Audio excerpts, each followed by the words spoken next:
Dear students, uh, today I'll talk about the chapter 1 in cosmetic analysis and evaluation. That is, most of the things in chapter 1 of the cosmetic analysis is the physical constants, determination of the physical constants in cosmetic raw materials and finished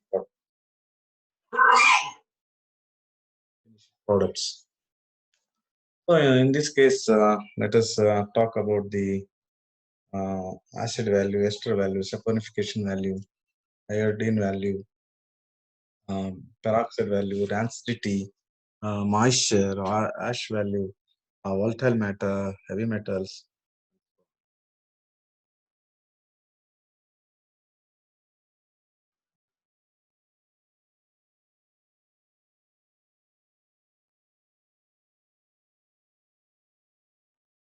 So these are the few headings under this chapter 1. That is, just now I told acid value, ester value, saponification value, iodine value, peroxide value, rancidity, moisture, matter, heavy metals, fineness of powders, and viscosity of raw materials and finished products.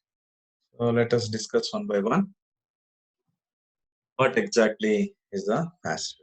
So already we've all studied in degree level, B Pharm level that acid value, all these constant values, saponification, hydroxide value, iodine value, and so on.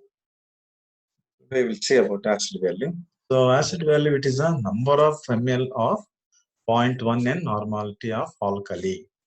So alkali is a base required to neutralize the free acids in 10 grams of the substance. So here acidity, because you are determining the acid value. So that is why you are adding the alkali base, acid base. Okay, so it will definitely neutralize. If you add the base to the that one acid, it will neutralize the free acids in 10 grams of the substance.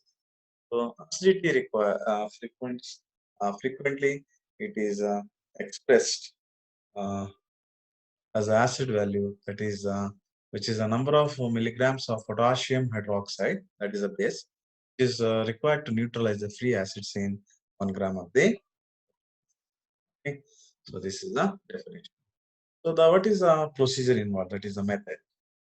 So procedure is uh, we have to take the 250 ml conical flask. In that we have to take the accurately weighed quantity of the 10 gram of the substance, then add the equal volumes of the alcohol and ether mixture, which is previously neutralized. Then the test specimen does not dissolve in the cold solvent. In case, then connect this flask with the suitable condenser and warm slowly with frequent shaking until the specimen, that is the sample, dissolves. So then add uh, 1 ml of the phenolphthalein, one ml of the phenolphthalein, and titrate with the 0.1 N potassium hydroxide, or even uh, it's even 0.1 N sodium hydroxide until the solution remains faintly pink color.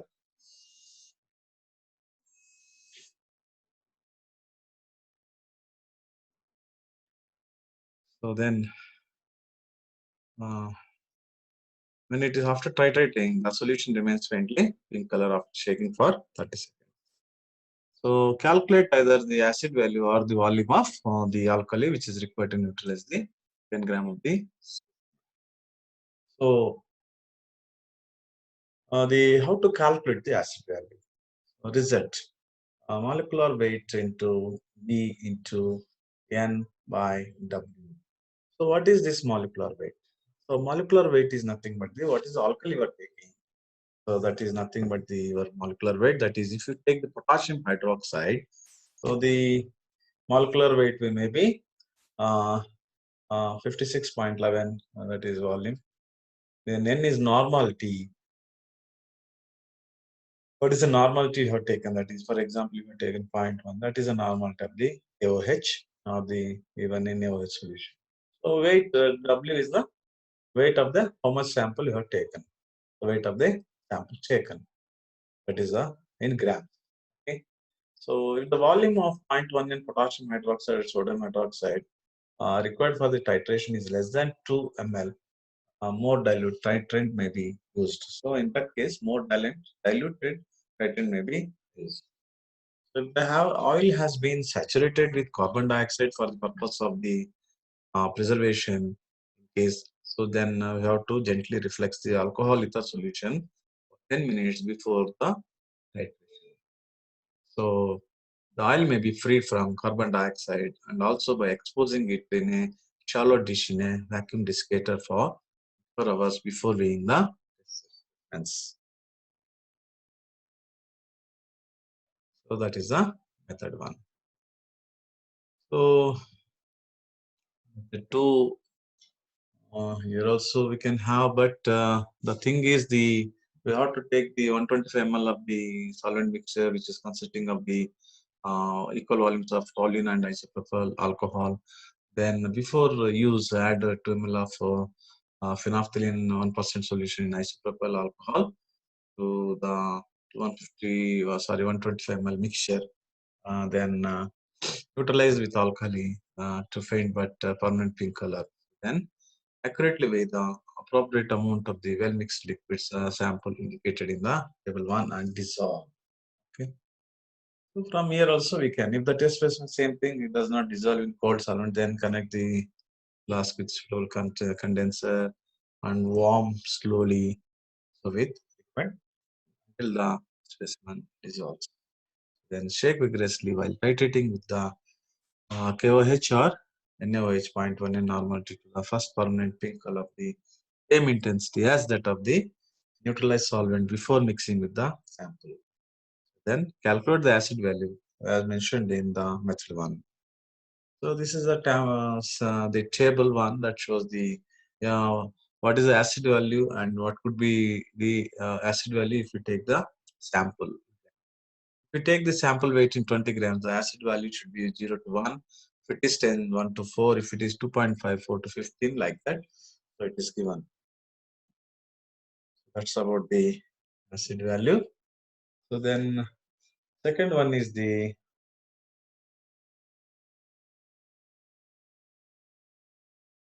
ester value.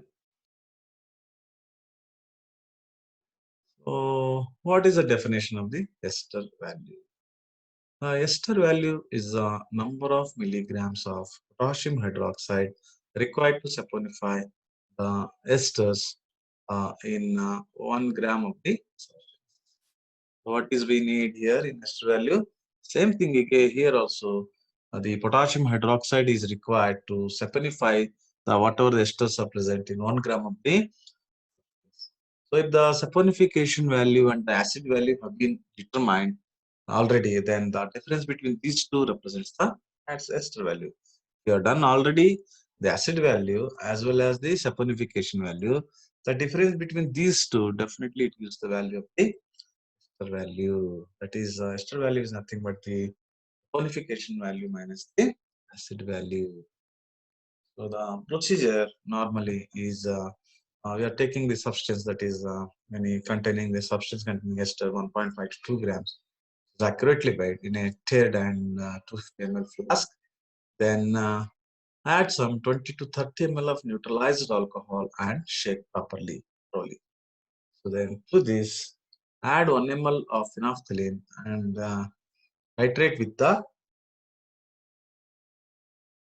0.5 nn alcoholic uh, potassium hydroxide uh, solution until the free acid is neutralized.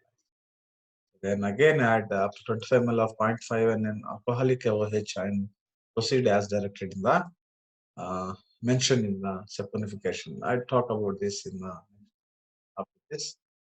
Then beginning with heat the flask and continue the further addition of ethylene.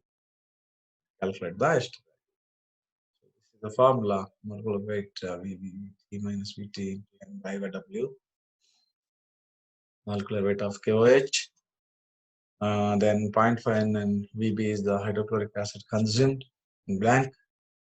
VT is the test, that is 0.5 and HCl, and is normal T. Then weight of the substance taken. Okay, let us see then. Continue with this. To each flask, add 1 ml of phenolphthalein and titrate it with the 0.5 and normality alcoholic potassium, right? And record the volume consumed by the residual acid in the test solution and by the blank. So here what we do generally in a 150 125 ml conical flask, accurately take the weight sample, that is 10 grams, then add 10 ml of freshly pyridine previously neutralized to phenolphthalein, then add 1 ml of phenolphthalein, titrate with the 0.5 and alcoholic beverage, then note down the volume consumed by the free acid in the test specimen as a. These are the formula. One is molecular weight of potassium hydroxide and then normality and all.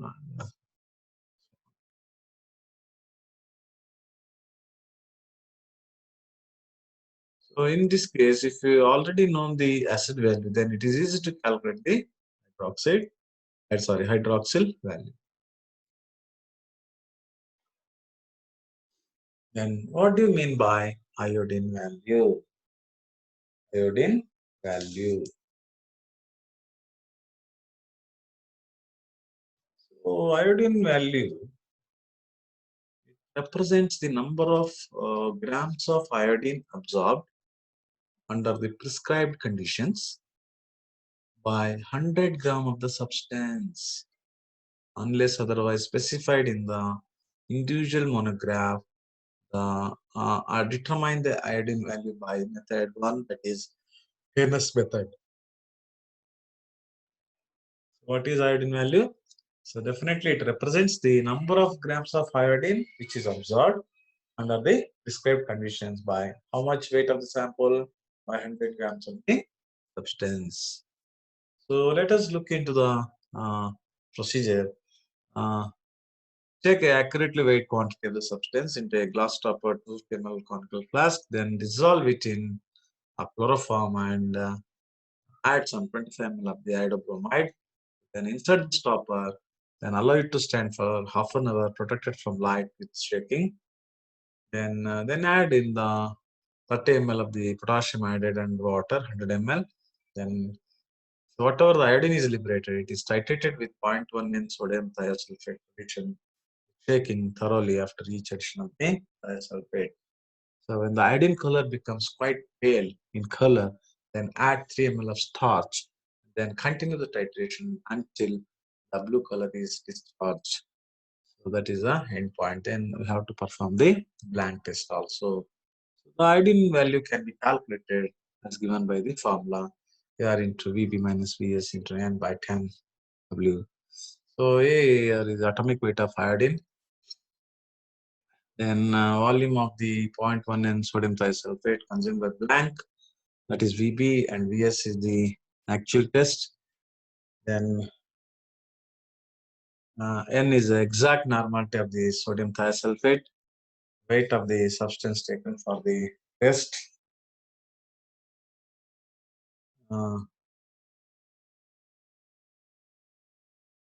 Note, if more than half of the iodobromide is absorbed by the portion of the substance taken, then repeat the determination, which is using smaller portion of the substance under examination.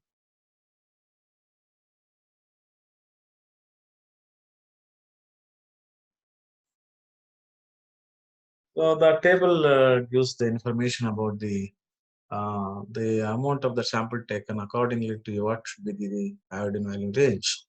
So then if the sample taken weight is 3 grams, then it should be the less than 5. If it is 1, more than 5 to 20 iodine value, then if it is 0.4 grams sample weight, 21.5, like that.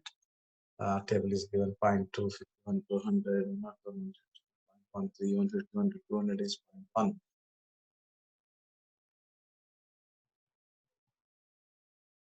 So in this case, the method 2 is followed here. The potassium iodide solution. Here, the procedure is the melt the sample if it is not already liquid. Okay? temperature during melting should exceed the melting point of the sample by not more than 10 degrees centigrade. Then pass through 2 pieces of filter paper to remove any solid impurities. And the last is the moisture.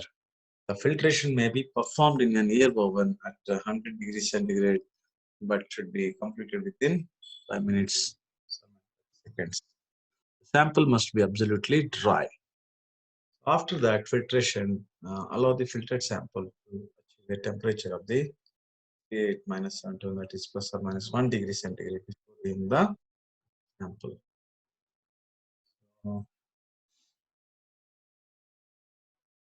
Procedure is the take 500 ml conical flask glass topper and add the mixture of fresh mixture of cyclohexane 15 ml and glacial acid 1:1 swirler to dissolve the sample. So after that, add 25 ml of hydrochloride and then stopper the flask and to mix. Allow it to stand at 25 degrees plus or minus 5, which is protected from light, occasional for 1 or 2 hours, depending on the iodine value. Okay. Within 3 minutes after the indicated reaction time, add 20 ml of the potassium iodide solution and 150 ml of the freshly boiled and cooled water and mix it. So within 30 minutes, then titrate the liberated iodine, 0.1 n sodium thiosulfate solution with stirring after each addition. So when the yellow color of the iodine has almost disappeared, then add 1 to 2 ml of the starch indicator and then continue the titration until the blue color is discharged. Because as soon as we add the starch, it becomes the blue color. So that color has to be discharged. And we have to perform blank and then can calculate the iodine value, okay, as given in the method 1. Iodine value. Then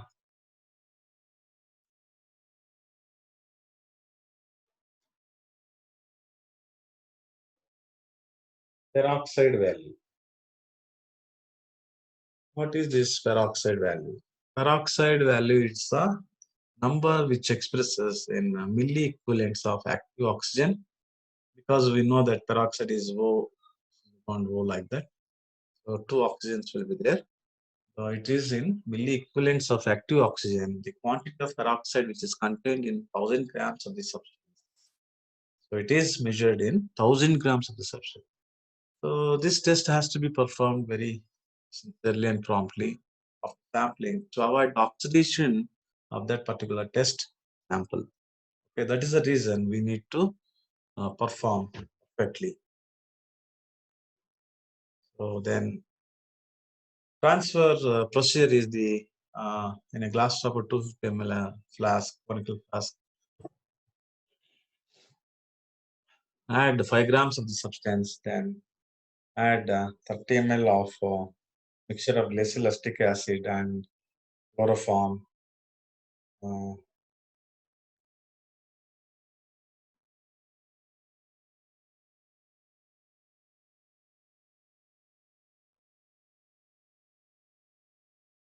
Take to dissolve a mixture and add then 5.5 ml of saturated potassium iodide solution. What we're taking 5 grams of the substance in 250 ml glass toppered conical flask. Then we're adding the 30 ml of mixture of glacial acid and chloroform, which is in the ratio of 3:2. Then shake it to dissolve and then add the 0.5 ml of saturated potassium iodide solution. So that it is shaken for 1 minute and then add water 30 ml. Then we have to titrate with this with the 0.01 and normality of the sodium thiosulfate slowly with constant and continue shaking until the yellow color is almost discharged. So as usual, again, we have to add the starch and then continue the titration, shaking vigorously until the blue color is discharged. Because when we add the starch, definitely it imparts blue color.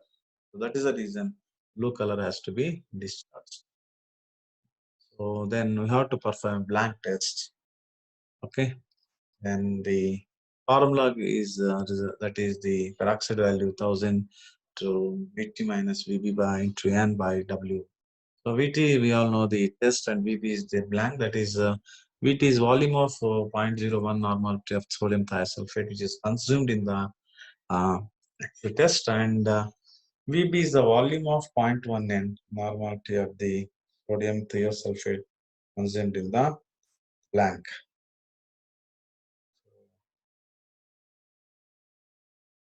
N is the exact normality of the sodium thiosulfate solution. Then W is the weight of the substance taken for the test. So that is about the peroxide. Then let us see about the saponification value. So we know all these things: saponification, saponify, and all. Saponification value is the number of milligrams of, again, potassium hydroxide is required not to neutralize what the free acids and saponify the esters that are present in 1 gram of the. So I repeat, the saponification value is the number of milligrams of potassium hydroxide required to neutralize the free acids and the saponify the esters which are contained in 1 gram of the hence. So the procedure is the same thing again. Take a 250 ml conical flask, then add some accurately weighed quantity of 1.5 to 2 grams of the test sample. Then to this add 25 ml of the 0.5 nm alcoholic potassium hydroxide solution. Then heat the flask on a steam bath under a suitable condenser to maintain reflex for 30 minutes by rotating the contents. So then uh, add 1 ml of phenolphthalein solution and titrate the excess of potassium hydroxide with 0.5 N hydrochloric acid. Okay, this is the procedure. Then perform the blank determination. Then the titration can also be done or carried out potentiometrically. Okay, then the saponification value can be calculated from the formula, that is more into Vb minus Vt into N by W. So that is one is M is the molecular weight of potassium hydroxide, then volume of 0.1 N hydrochloric acid consumed in the blank, which is the test, N is now exact normality, W is the weight of the substance taken for the test in grams. If the oil has been saturated with carbon dioxide for the purpose of preservation, then expose it in a shallow dish in a vacuum desiccator for 24 hours before weighing the test sample.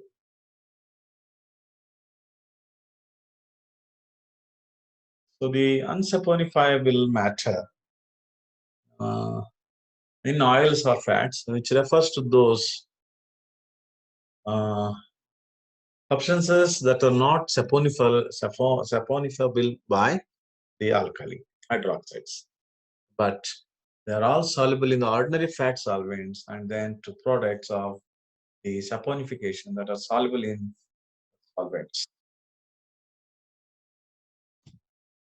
So the procedure is again taking some 5 grams of oil or fat in 250 ml conical flask, then 50 ml of 0.5 and an alcoholic potassium hydroxide solution is added.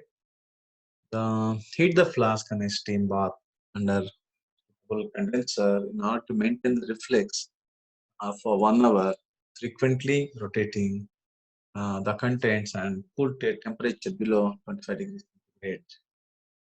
So then transfer all the contents of the flask to a separator with a polytetrafluoroethylene. Rinse the flask with 2 ml portions of water, times 50 ml. Then extract with 300 ml portions of ether, combining the ether extracts in another separator containing 40 ml of water.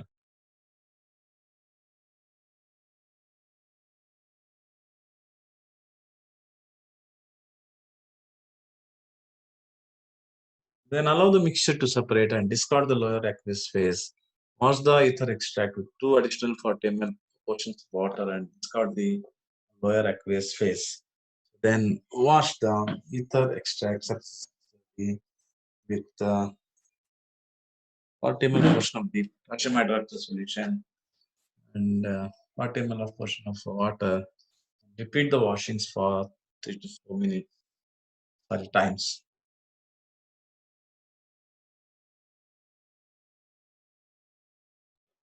Then wash the ether extracts, whatever we got there, and with again the 40 ml portions of water until the last washings is not reddened by the addition of 2 drops of the naphthalene. Until then, you have to wash the extract. So then transfer the ether extract. Transfer the ether extract, a trade flask, and evaporate the ether layer on a steam pot.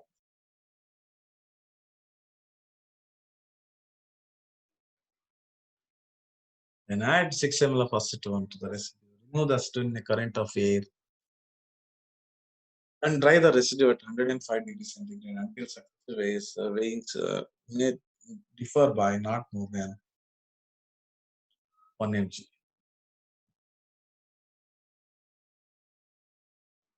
So we can calculate the unsaponifiable matter if it is present in either in the portion of oil or fat by the given formula, that is 100 into WR by WS, that is where WR is weight of the residue and sample weight of the oil or fat taken up for the test in grams, that is WS.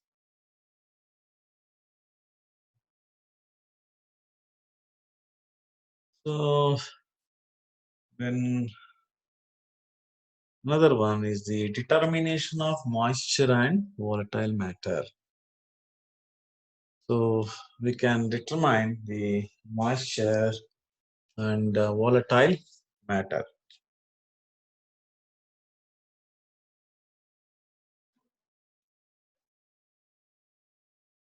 So here, about 5 grams of each sample material is weighed accurately and then taken in a placed in a porcelain or a glass dish. How much? 5 grams of the sample is taken on a glass dish or a porcelain dish. Then about 6 to 8 centimeter in diameter, and then about 2 to 4 centimeter in depth at such type of porcelain or glass dish has to be taken. Then it was dried in an air oven at a temperature of 105 degrees centigrade to a constant. Calculation. The moisture and volatile matter of all samples were calculated by using the formula. The moisture and volatile matter percent by mass, 1 by m.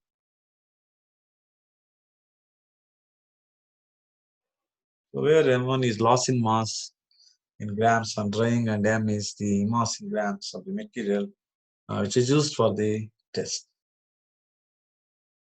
That is the simple procedure for the moisture and volatile matter. Nothing. Only porcelain or glass dish has to be taken with appropriate measurements, and 5 grams has to be taken sample and dried in an oven. That's it, and at a temperature of 105 degrees centigrade at a constant mass. Then what about the ash value?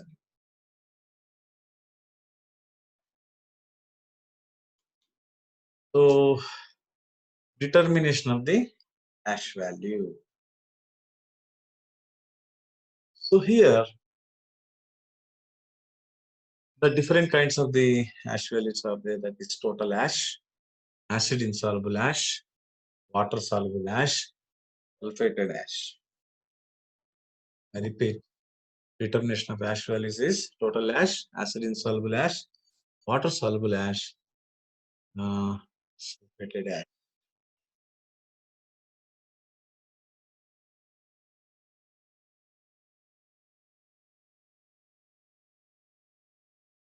Let us see one by one. Ash values. Number one, that is the residue. What is exactly the ash value? So the residue remaining after incineration, that is inking, it is the ash content of that particular drug. If you take the drug and then incinerate, after incinerating, we get the residue. Okay. So the residue which is remained after incineration, it is the ash content of that particular drug. Organic salts of carbonates, phosphates, silicates of sodium, potassium, calcium, and magnesium, it is known as the ash content.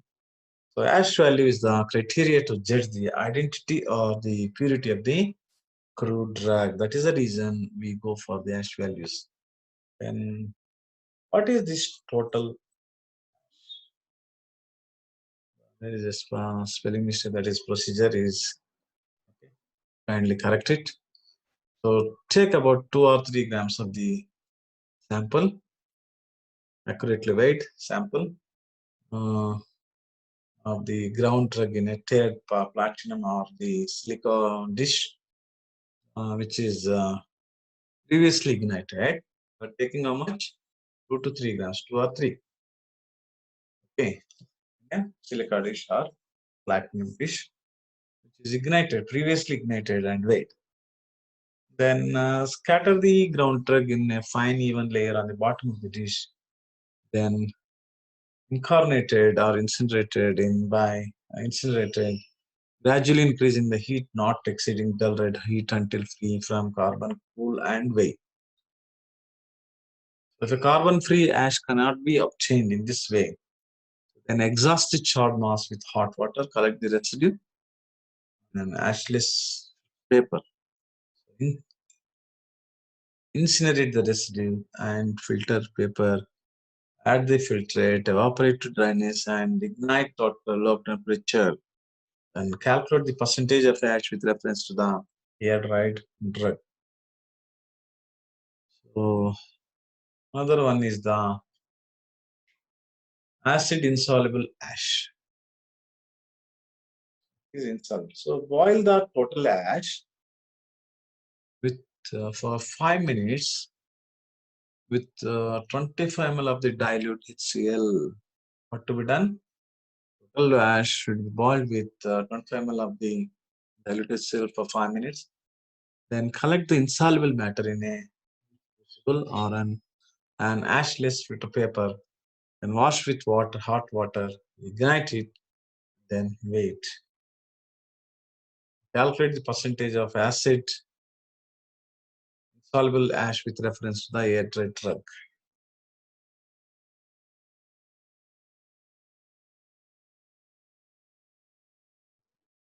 And water-soluble ash.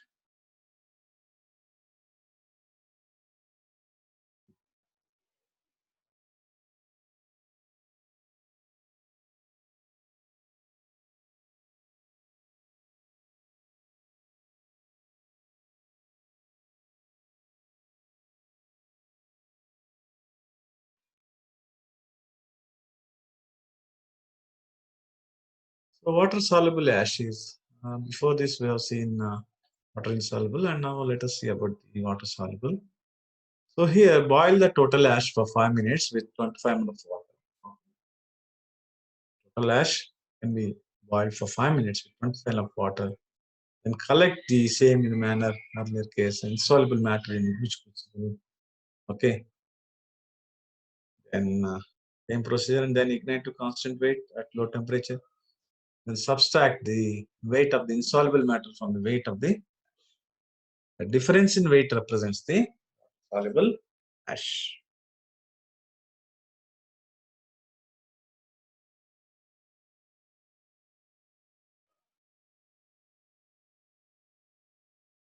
The difference in calculate the percentage of water soluble ash with reference to the air-dried drug. That is water soluble.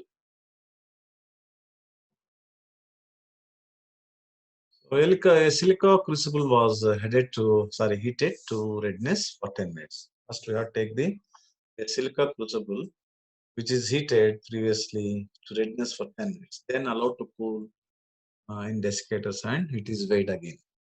So then, in this case, 1 gram of the substance is accurately weighed and transferred to the crucible. Then it was ignited gently at first, then until the substance was thoroughly charred. Then the residue was cooled and moistened with 1 ml concentrated sulfuric acid. So here we are taking the a silica crucible which is already heated and cooled and weighed. Okay, so in that we have take the 1 gram of the substance. Okay, then ignited, then it is charred. Then the residue was cooled and moistened with sulfuric acid 1 ml concentrated and heated gently until 5 fumes are no longer involved. Okay, and ignited at 800 centigrade or minus 45 until all black particles have been disappeared.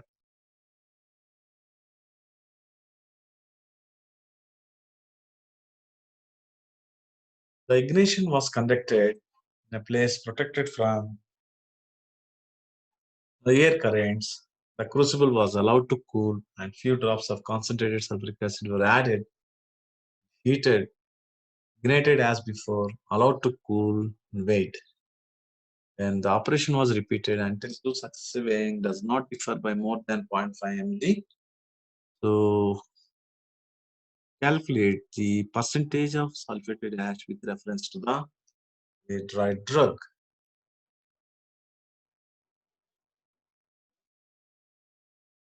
Total ash.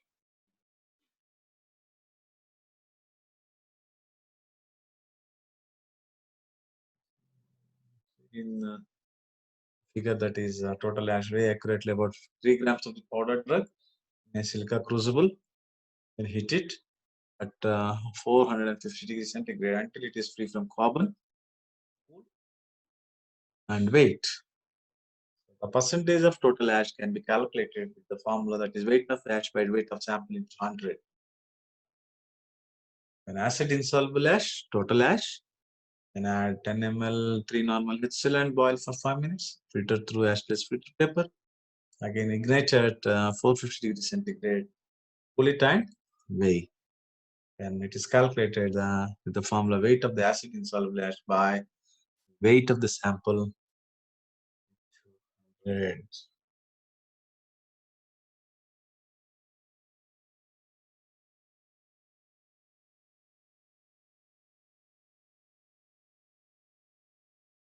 Water soluble ash. So it is nothing but the total ash has to be taken. Same process just now I explained you. Formula is weight of water soluble ash by weight of the sample taken into 100. Okay.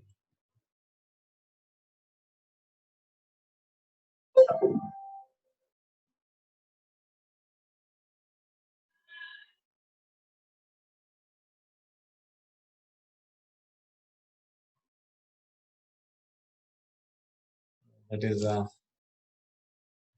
then next one is the rancidity. So what exactly this rancidity? So rancidity it is we all know that unpleasant smell. That is, it is a development of unpleasant smells in fats and oils, which are often accompanied by changes in their texture and appearance.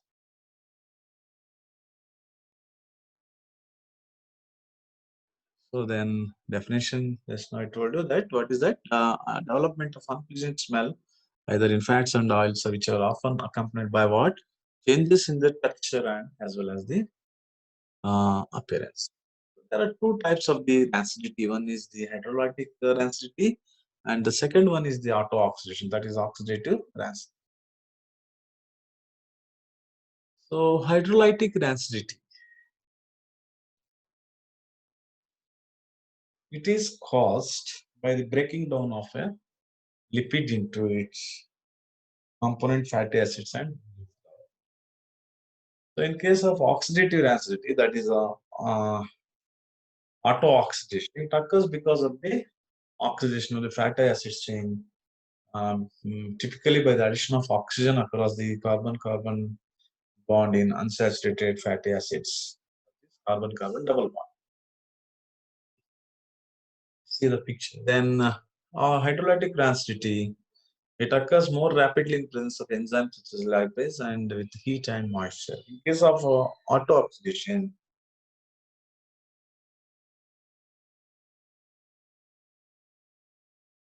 the process can be proceeded by free radical mechanism catalyzed by light in the presence of enzymes or metal ions. Third one, in hydrolytic rancidity, water present in the food and high temperature will definitely increase the rate of hydrolysis to fatty acids. Then, in auto-oxidation, the complex free radical reactions will produce a wide variety of products, many of which have very unpleasant odors or even tastes. Then, the last one, the free fatty acids have an unpleasant smell, giving a rancid smell and even a taste to milk and butter that have been stored for too long a time. Longer chain acids are less volatile, so the smell is less noticeable. In case of auto-oxidation, in highly unsaturated lipids, such as fish oils, oxidative density can be a major problem.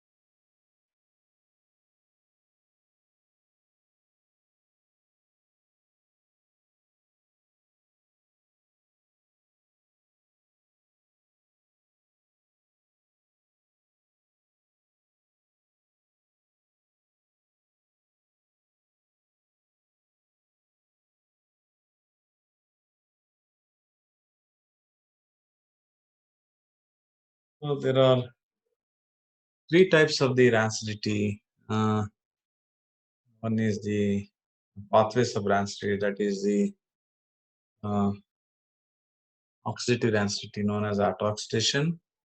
It is because of the auto-oxidation of UFA present in triglycerides performed by the atmospheric oxygen on free radicals. So then the end product is the formation of aldehyde, epoxide and peroxide. This is a small figure. The example of oxidative rancidity, exactly it undergoes the uh, oxidation, leads to rancidity.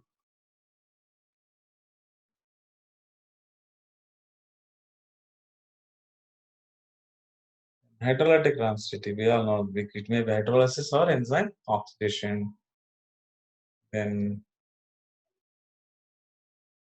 this is due to the contamination of fat by lipase, leading to the formation of diacyl and triglycerols with free fatty acids.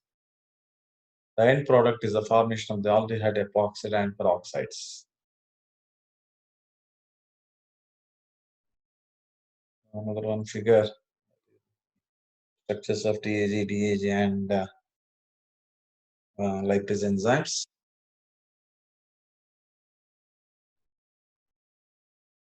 These are the end products of the epoxide and the peroxide.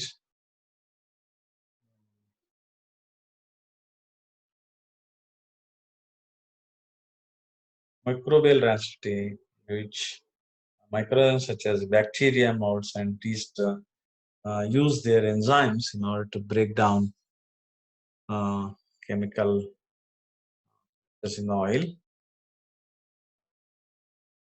producing unwanted odors and flavors. Water needs to be present for microbial growth to occur and be prevented by sterilization.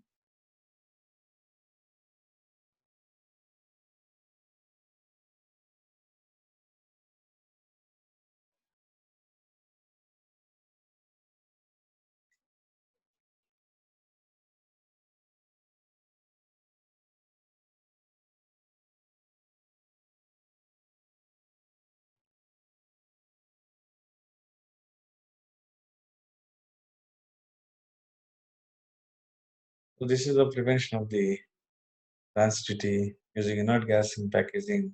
There are different ways to prevent the rancidity using antioxidants, AC, means refrigeration. That is also one of there. Then storing a dark place, storing in dark place, then vacuum packaging and all. They all prevent the uh, rancidity.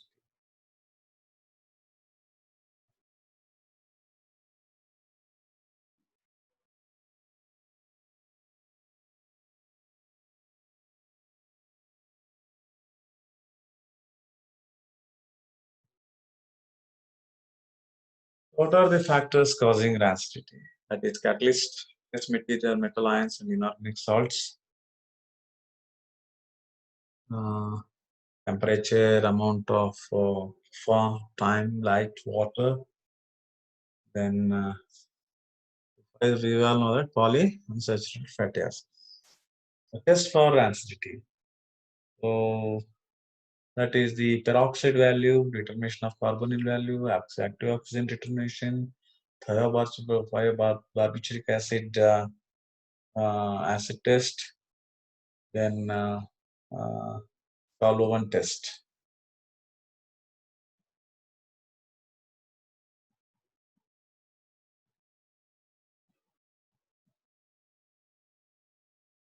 So peroxide test again, in this case, it measures the amount of iodine released when potassium iodide reacts with the rancid fat. This is a method, Lee method, that is used 1 gram of either fat and 1 gram of potassium iodide, then acetic acid, chloroform. So after taking all these things and heating, the iodine formed, which is determined by titration with the standard thiosulfate. Then other methods can modify the quantities of solvent, but the principle remains the same. Measurement of carbonyl compound.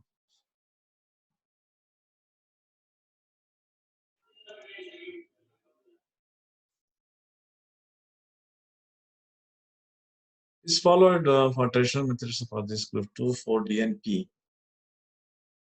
The nitrophenyl hydrogen is commonly used in the Lapin-Clark method.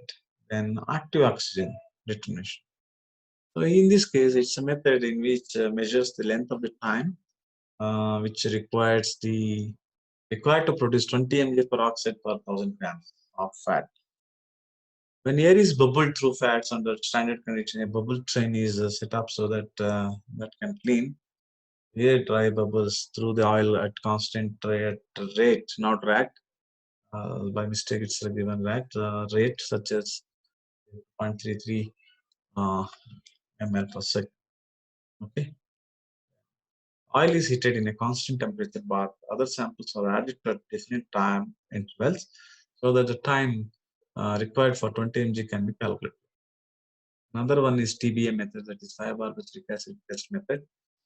So this is also meant for the determining the rancidity. So an oxidized or rancid fat we have to take, and then it has to be react with the TBA in order to form a red color. The intensity of the which is proportional to the amount of rancidity. In recent years, this has been developed into a method for measuring the extent of rancidity in a sample of fat. So in the rancid fat, the compound formed which reacts with the TBA is malonaldehyde. Then Scavell test is also used in the baking industry. Okay.